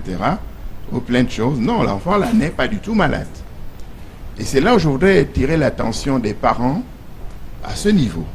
Parce que lorsque une mère est infectée en grossesse et que son taux de virus est élevé, on parle de charge virale tout à l'heure, il y a de très grands risques de transmettre le virus à son enfant. Et lorsque le virus est transmis à l'enfant, sur 100 enfants, 80 enfants vont développer ce que nous appelons l'hépatite chronique. Et je crois que c'est là le lit du problème. 80 à 90% des enfants vont développer l'hépatite chronique. Ça veut dire quoi? L'hépatite chronique, c'est une inflammation du foie, même si elle ne se manifeste pas, mais qui dure plus de 6 mois. Et que l'enfant et la personne va donc porter. C'est pour ça que le docteur Tagou parlait des garçons tout à l'heure, qui vont grandir avec ce virus, qui ne leur fait absolument rien, mais qui à un moment donné va se réveiller, entrer dans une phase active, déjà à l'adolescence, et à l'adolescence, il peut finir par attraper une cirrhose de foie, ou bien même un cancer, et en mourir. On comprend donc l'intérêt, lorsque la femme est enceinte, surtout au 3e trimestre, de faire le dépistage pour que des actions, le docteur Tagu l'a dit tout à l'heure, soient faites à la naissance. Des actions concrètes. Les actions à la naissance, il ne s'agit pas de les faire avant. On peut faire peut-être avant, dans d'autres études, lorsque la femme a des taux d'anticorps, des taux de virus très élevés. On peut faire un traitement en grossesse, mais ce n'est pas le plus mauvais de la chose. C'est que lorsque l'enfant naît, il faudrait que des actions concrètes soient faites. Il a parlé des 24 premières heures, il faut donner des anticorps, ce qu'on appelle les immunoglobulines, qui luttent contre l'hépatite B, et le vaccin contre l'hépatite B en même temps. Ça permet effectivement les deux combinés, pas peut-être à protéger à 100% parce qu'il y a d'autres facteurs qui agissent, mais à protéger au maximum l'enfant. Vous comprenez très bien l'enjeu de cette transmission parce que l'enfant est tout à fait normal. Il a, comme M. Moïse tout à l'heure, il a dans le virus qui va se multiplier lentement, progressivement. Ils sont des enfants qui ne vont pas atteindre l'âge adulte. 80 à 90%, c'est quand même énorme. C'est un prix énorme, surtout quand l'infection se fait à la naissance. Lorsque l'infection se transmet entre 1 an et 5 ans, c'est quand même 60%, 50% de transmission, alors que l'adulte, c'est moins de 30%. Hein? 10% même.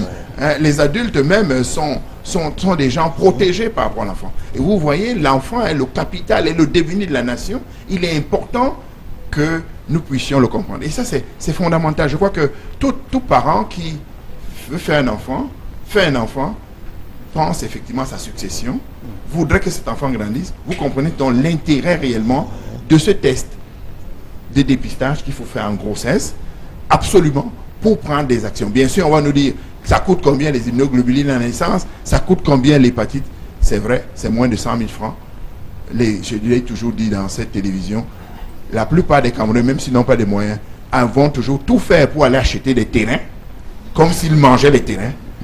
Ils vont mourir de ces terrains, alors qu'il est important, effectivement, de s'occuper de la vie et surtout de protéger sa progéniture. Alors, Pascaline, vous êtes, je voudrais dire, vous vivez au quotidien avec ces femmes enceintes qui arrivent.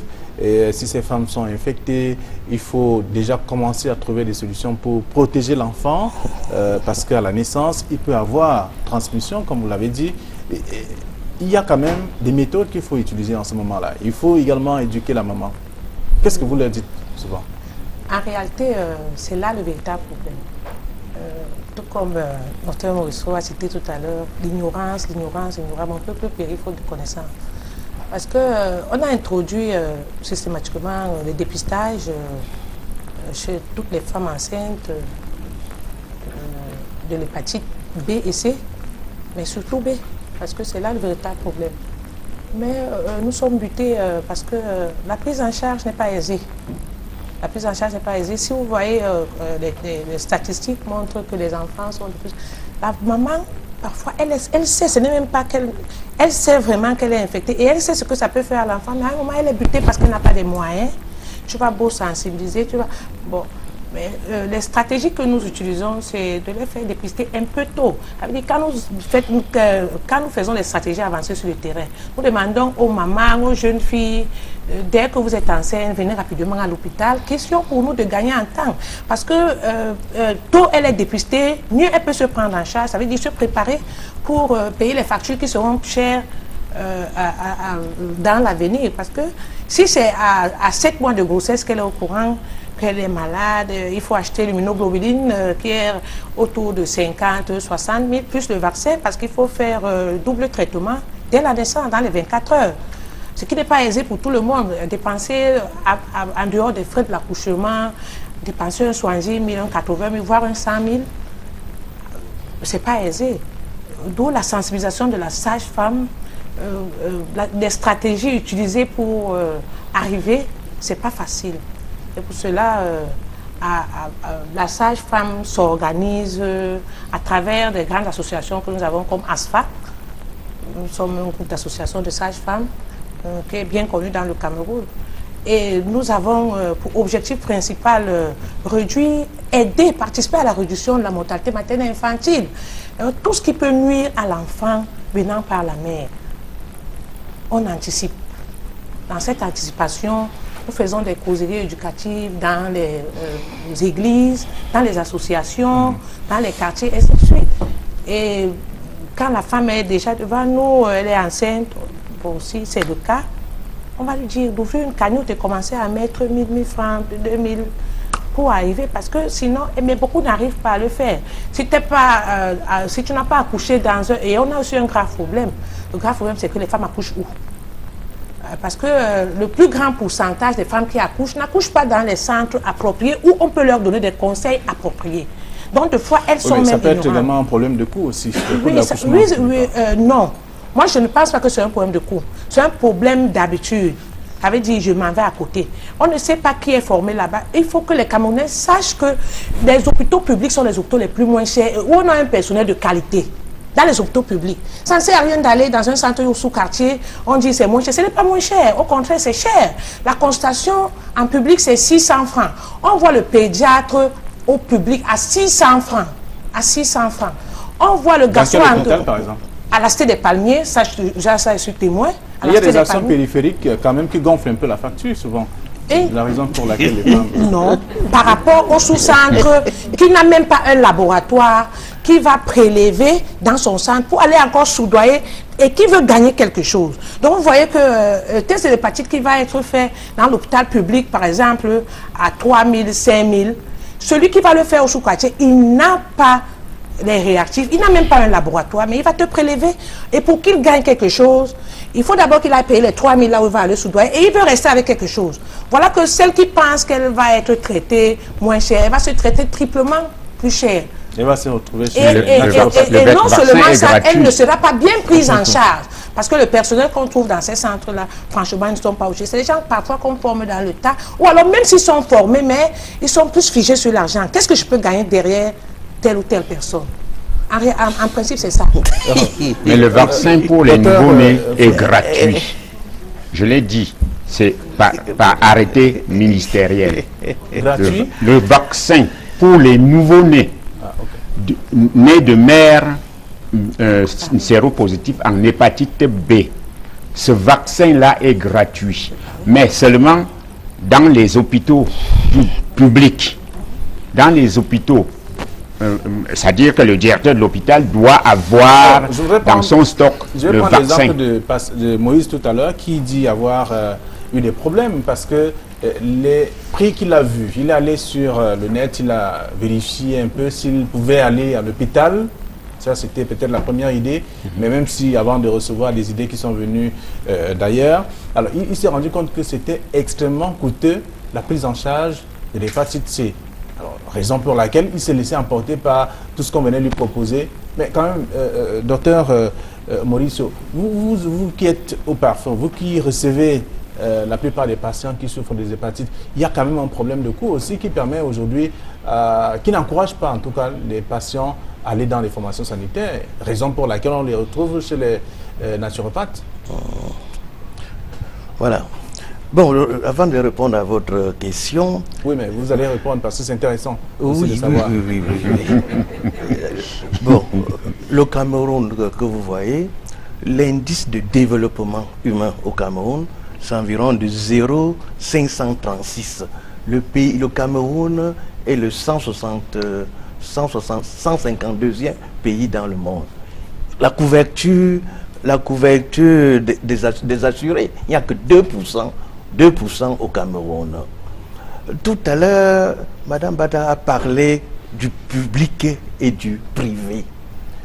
Actuellement, au Cameroun, nous avons 40 gastro-entérologues qui exercent uniquement à Douala et à Yaoundé. Je vais répondre à votre question. Une fois avait porté la parole du gouvernement, le Cameroun aujourd'hui est en train de diversifier, c'est-à-dire implanter dans les 10 régions du Cameroun les centres de prise en charge des hépatites, de sensibilisation des hépatites. Pour le moment, il existe 5 régions orphelines au Cameroun. L'extrême nord, l'Adamawa, le nord-ouest, le sud-ouest et le sud. Voilà les 5 régions orphelines au Cameroun. L'État se déploie à l'occasion. On parle de la journée mondiale de lutte contre les hépatites, mais au Cameroun, on parle maintenant actuellement du mois de lutte contre les hépatites qui va partir du 26 juillet au 31 août. Donc, on va mener une série d'actions orientées surtout vers ces 5 régions orphelines. Est-ce que ça va réduire le coût du traitement des hépatites? Aujourd'hui, je crois que, parlant de l'hépatite C, le cas de M. Moïse, le traitement que vous voyez a beaucoup évolué. On peut parler tout comme dans la Bible, l'Ancien Testament et le Nouveau Testament. L'Ancien Testament, le traitement de l'hépatite C était environ à 8 millions. Mais depuis 2012, le gouvernement camerounais s'est impliqué en collaboration avec certaines firmes pharmaceutiques, on peut citer le laboratoire Route, pour faire chuter le prix des médicaments.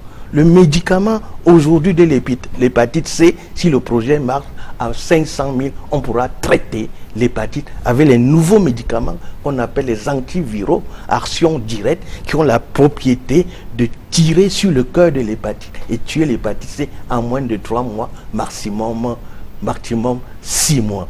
Alors, ça reste toujours un problème, 500 000 par exemple. Le problème aujourd'hui des hépatites C, à mon humble avis, ce n'est plus le traitement, mais c'est ce qu'on appelle le bilan pré-thérapeutique, le bilan qu'il faut faire avant d'arriver au traitement. C'est là un autre problème. Voilà, c'est là où Moïse a évoqué ces traitements. C'est là où, si on a une doléance à faire, de demander au gouvernement de s'impliquer dans ce bilan pré-thérapeutique, c'est-à-dire de laboratoires tels que la charge virale, même l'échographie, et on pourra faire un package de prise en charge. Donc aujourd'hui, à mon avis, le traitement de l'hépatite C, franchement, le coût est très très abordable aujourd'hui. C'est le bilan pré-thérapeutique où l'État doit intervenir. Alors, à ce niveau justement, et c'est vous qui proposez justement des examens à faire chez le présumé malade, ou alors le malade, celui qui a été détecté positif, on va le dire, vous les envoyez chez les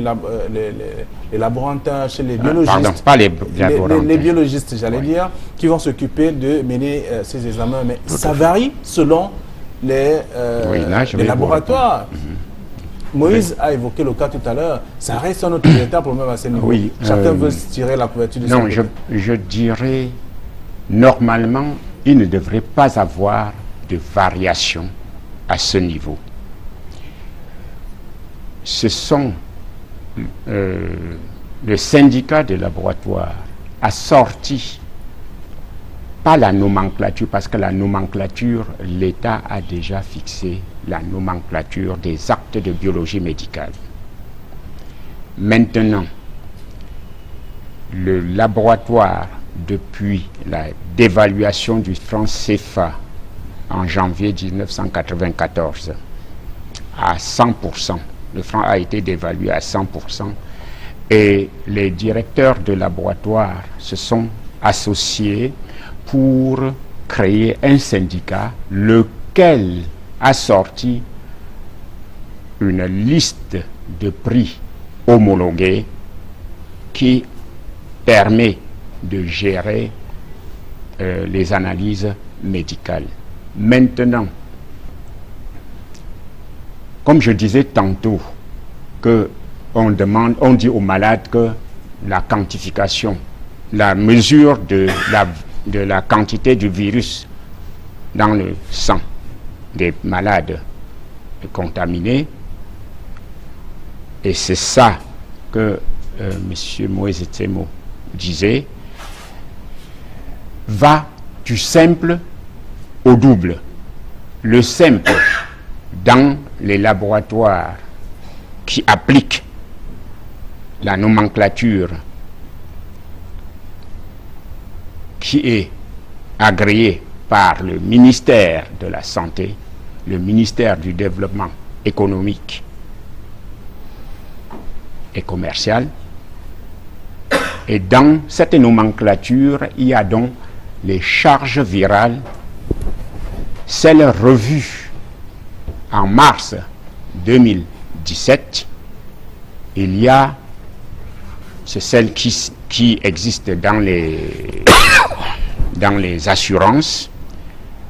Ces actes sont codifiés et ont un prix abordable. Maintenant, pourquoi ça prend autant de temps? Il a parlé par exemple de 4 mois pour ces différents examens. Peut-être que ce sont des méthodes également. Je vais vous dire, justement, pour les examens, ça peut durer pour cette quantification du virus. On ne parle pas du dépistage. Le dépistage, c'est le même jour dans les laboratoires dignes de ce nom. Mais quand on évolue vers la prise en charge de ces personnes qui sont déjà positives, le temps que ça met est dû à 2 choses.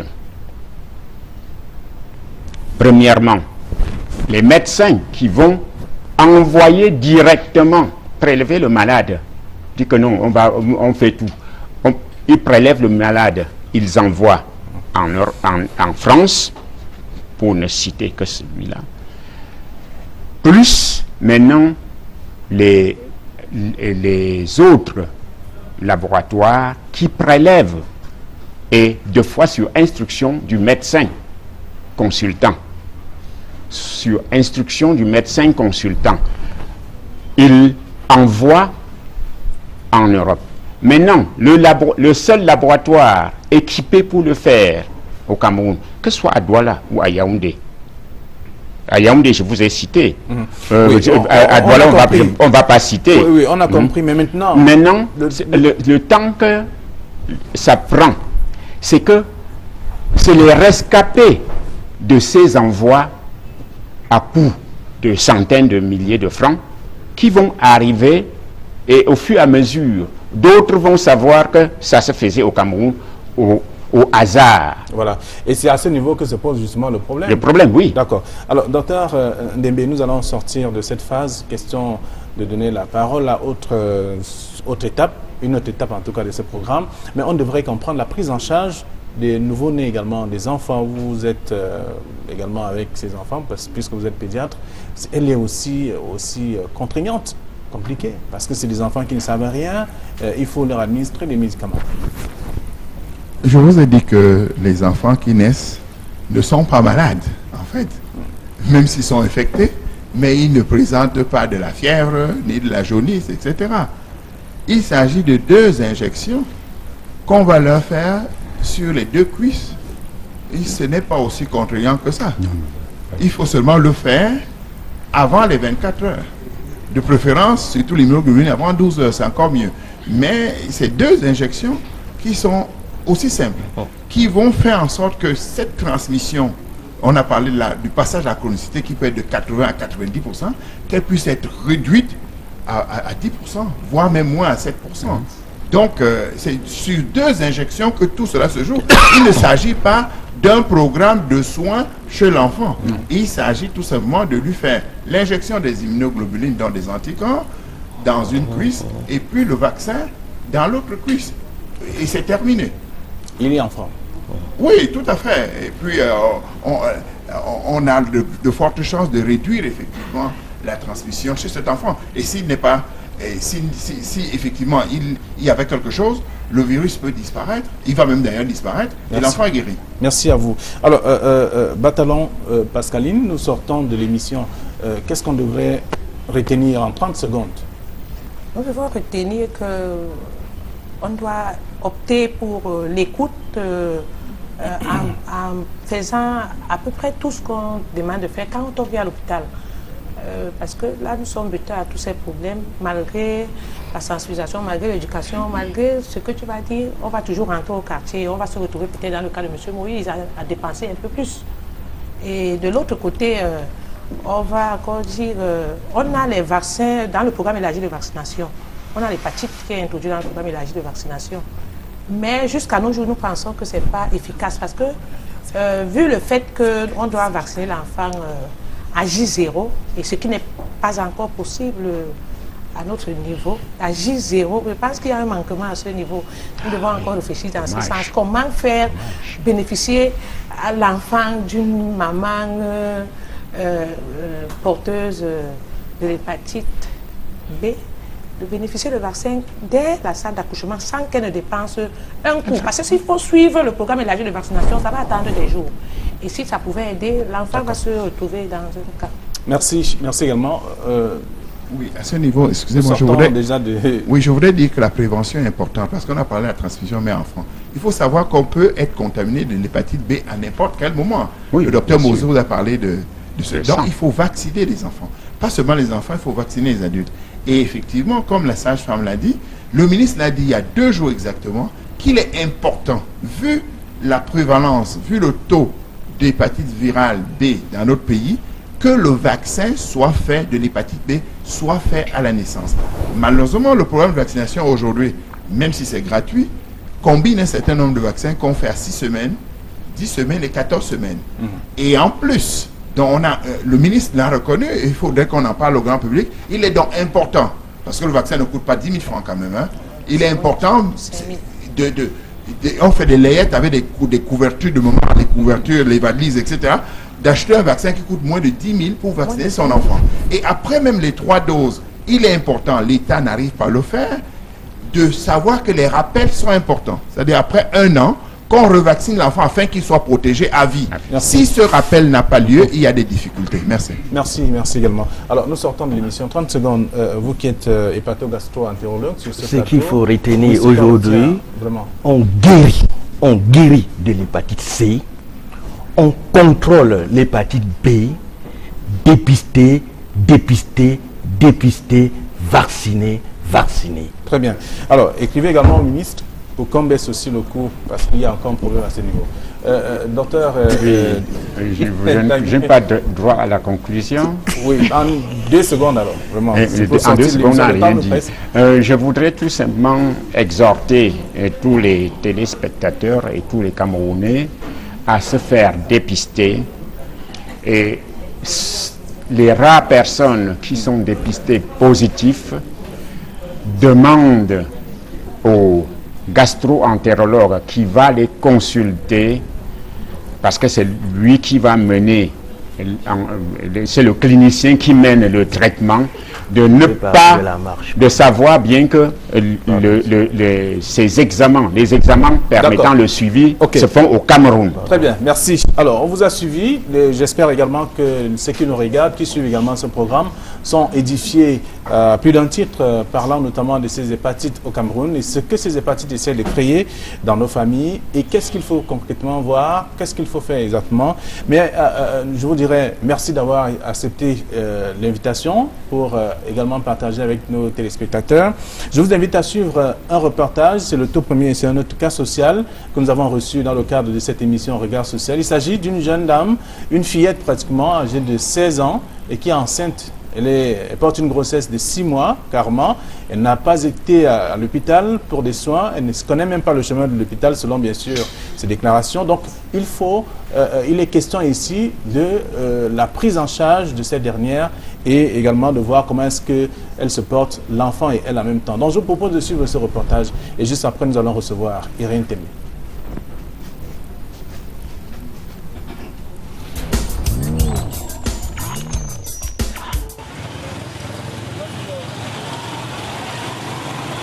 Les détournements de mineurs sont légion dans des pays où la population vit largement en dessous du seuil de pauvreté. Les jeunes filles sont les plus touchées. Nombre d'entre elles n'ont jamais eu le temps de vivre le cours normal de leur vie. Nkunenge Fabiola Fallon, 16 ans sonnés et bientôt maman. Voici le récit de sa tragédie, ses déboires, le film d'une vie trouble, d'une innocence volée.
L'espace d'un soir, sa virginité ravagée, sa jeunesse s'est envolée face au plaisir libidineux d'un délinquant social.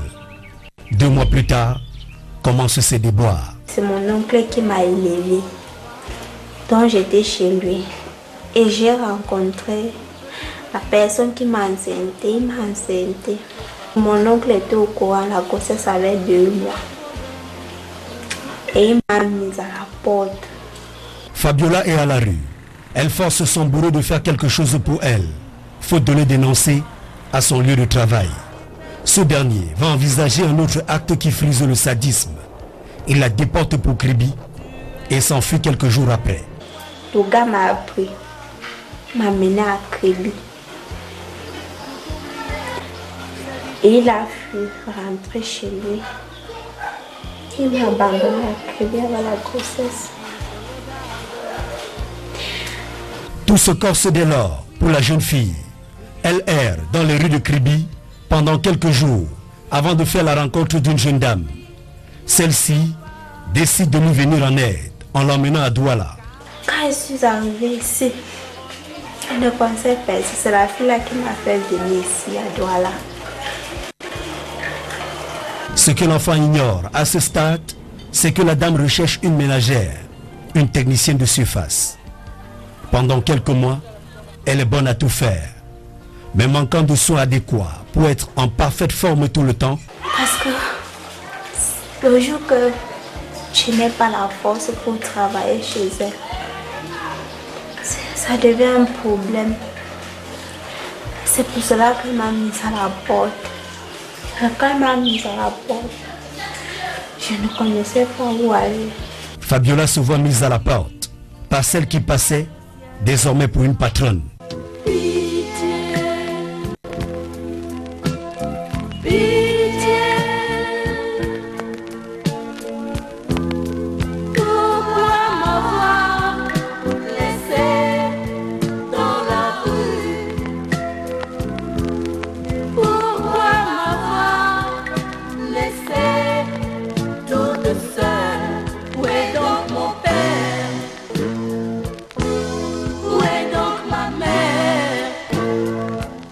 La voilà de nouveau dans la rue, mais cette fois dans une ville qu'elle ne connaît ni d'Adam ni d'Ève. Douala, capitale économique du Cameroun, véritable jungle urbaine où la quête du mieux-être sonne comme une hantise et plombe les valeurs telles l'entraide, la solidarité, l'hospitalité. La rue va devenir son biotope. Pas de bain, d'objets de toilette intimes, encore moins d'argent pour se ravitailler. Ici, la solitude est sa compagne la plus fidèle.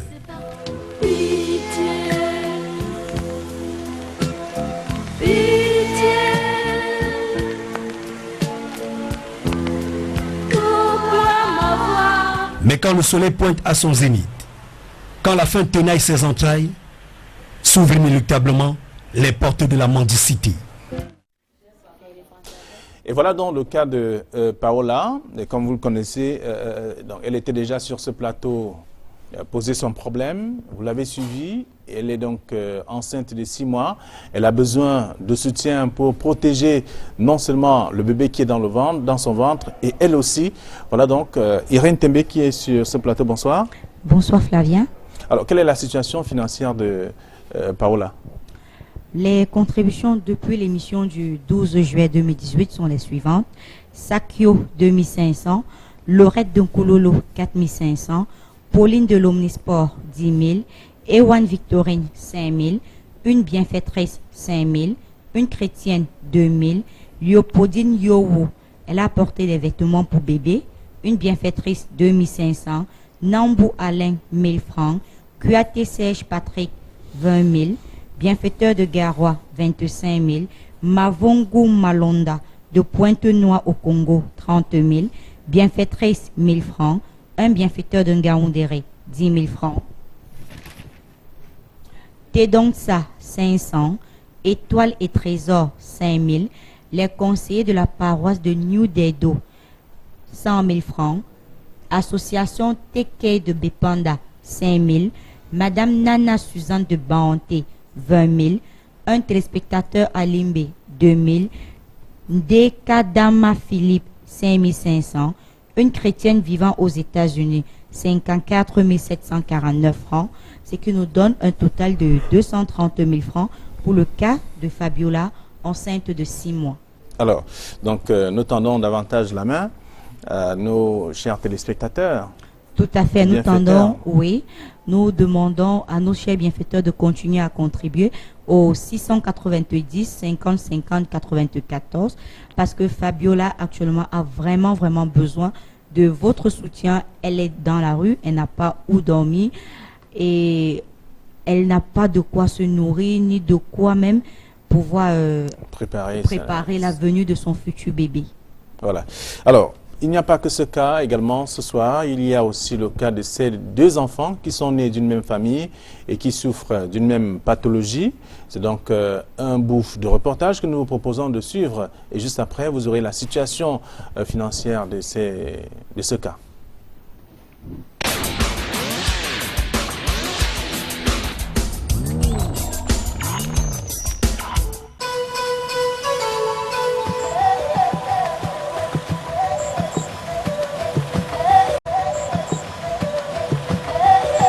Dans le véhicule que conduit Joseph, nous prenons la route de Condivert, un bidonville situé dans le 5e arrondissement de la capitale économique du Cameroun. L'équipe de regard social a été alertée par un cas peu ordinaire.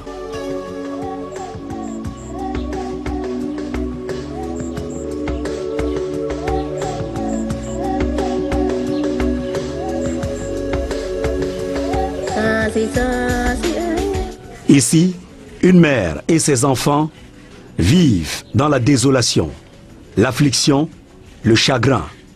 La veuve Anne Bokem traîne 2 de ses enfants partout où une lueur d'espoir se présente à elle.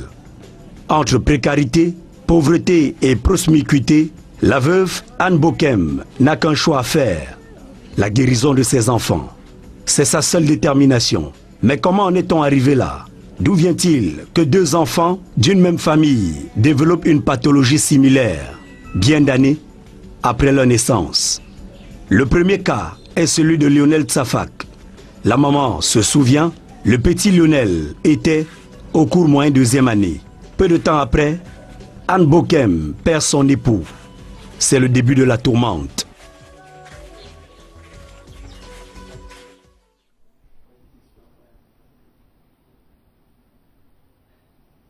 Très bien. C'est le cas de Lionel et de son frère, qui sont 2 enfants nés dans une même famille et qui souffrent d'une même pathologie, Irène.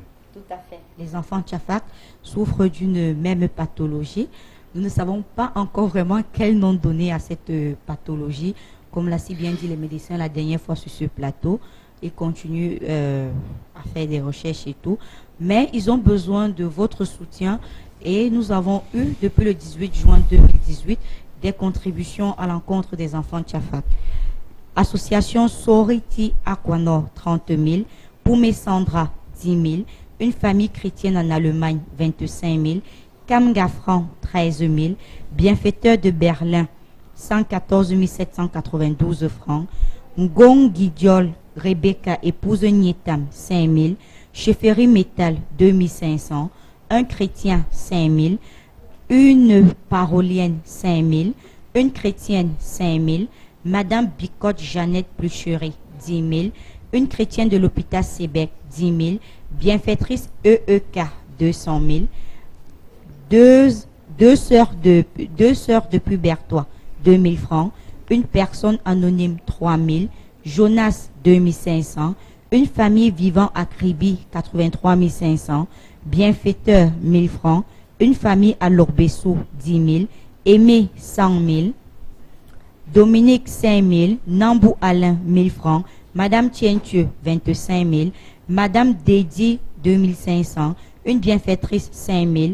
Lolita Api, 3 000. Maurice Tokam, 3 000. Famille Noumi, 2 000. Madame Tchebaou Thérèse, 5 000. Veigné Blaise, 5 000. Famille Tinda, 10 000. Bienfaiteur, 1 000 francs. Un sympathisant de Guéré, 1 000 francs. Bienfaiteur, 3 500. Famille Massongo, 5 000. Bienfaitrice, 5 000. Bienfaitrice, 20 000. La famille Mouné, 25 000. Tchabdou Blondine, 2 000. Madame Gouné Sylviane, 5 000. Madame Olembe, 7 500. Amis solidaires de Saint-Louis, 30 000. Angèle, 20 000. Kitio, 5 000. Famille Ngomangele, 5 000. Ngosobo Bernadette du Gabon, 10 000. Les conseillers de la paroisse de New Dedo, 100 000. Association Care, Take de Bepanda, 5 000. Famille Le Gop Emmanuel, 20 000. Madame Nana Suzanne de Banté, 40 000. Groupe des enfants de cœur de la paroisse Saint-Michel Archange de Fumban, 7 000 francs. Ce qui nous donne, Flavien, un montant de 1 853 000 francs CFA pour le cas des enfants Tsafak. Voilà donc la situation financière de ces enfants, les enfants Tsafak, qui ont besoin d'être soutenus, qui ont besoin de retrouver le chemin de l'école, parce que beaucoup, en tout cas, ils ont cessé d'aller à l'école à cause de cette pathologie qui les ronge au quotidien, et avec notamment des parents qui n'ont pas de moyens pour pouvoir trouver la solution. Les médecins continuent de faire des recherches sur la pathologie véritable, le nom véritable de cette pathologie, question de trouver également la solution à leur situation. Merci. Merci également, Flavien. Merci à vous.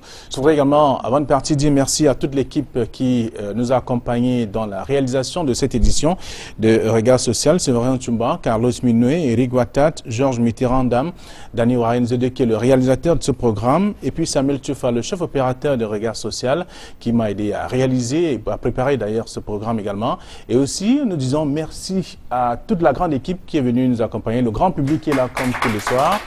Merci à vous. C'était Regard Social. Bonsoir.